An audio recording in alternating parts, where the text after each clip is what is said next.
I was once told by a woman in Moscow that if I respected myself and respected those around me, I would buy a large car, like a Mercedes.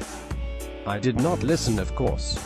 Instead, I used a bicycle, but she said it marked me out as, well, poor.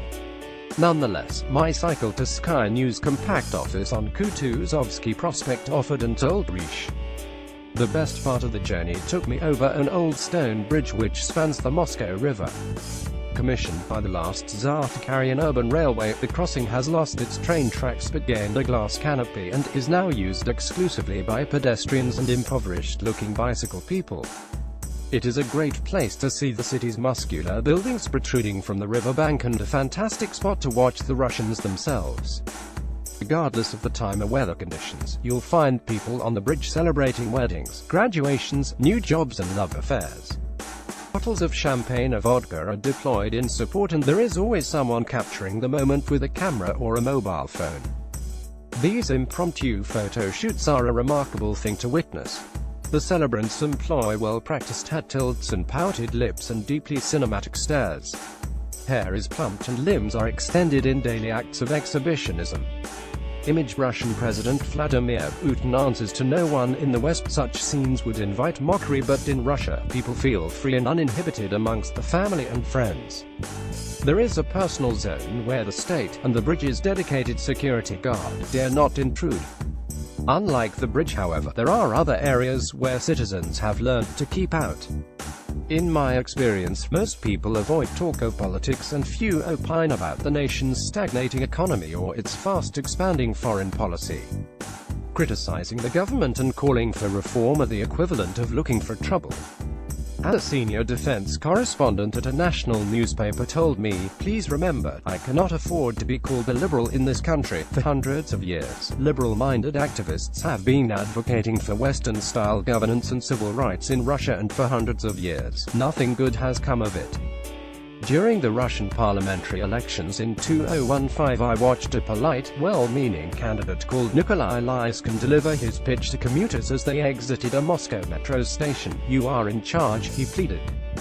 "The people are sovereign. The men who run this country are supposed to serve you, not themselves." President Putin should heed the rules of Russian history and slacken his grip.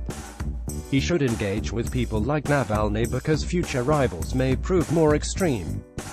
John Sparks. It did not sound very radical to my ears, but few people came anywhere near him. In the eyes of most Muscovites, Lyaskin was a risky proposition. That is, of course, what Vladimir Putin and his circle want. Over the past 19 years they have designed a multi-party political system which has eliminated the political bit. If you want to operate within the system, you have to be loyal. Critics are made to pay a heavy personal price. This year, advocates and volunteers of the country's only real opposition figure, Alexei Navalny, have suffered from a wide range of imaginative and repressive techniques. I have talked to supporters who have been assaulted and harassed and fired from their jobs.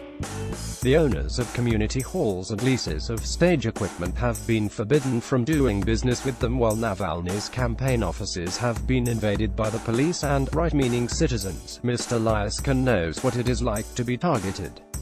He took a senior role with Mr. Navalny's team in Moscow after his failure to get elected and was beaten by a man with a steel bar.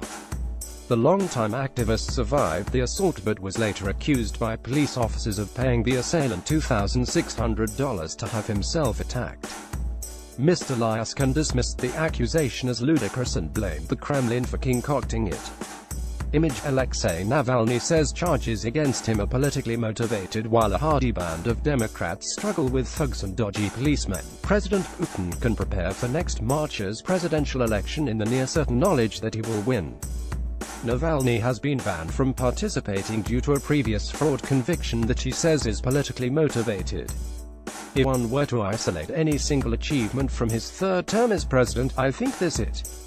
President Putin answers to no one. He is completely unaccountable to the people and institutions that surround him, and if there is going to be political opposition, the former KGB officer will decide what form it takes.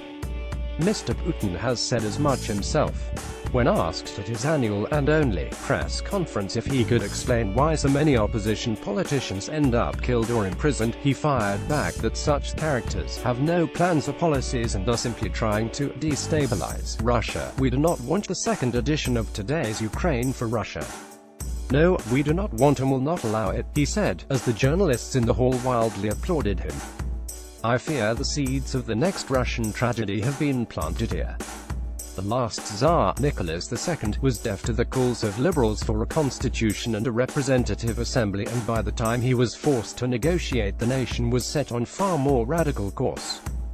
The dinosaurs of the USSR's Supreme Soviet also passed on opportunities to reform, and when Gorbachev started tinkering, their empire collapsed. President Putin should heed the rules of Russian history and slacken his grip. He should engage with people like Mr. Navalny because future rivals may prove more extreme.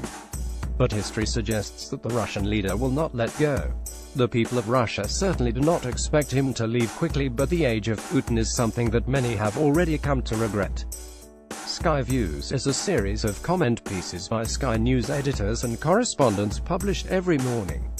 Previously, Tom Cheshire, A Nightmare Year for Silicon Valley.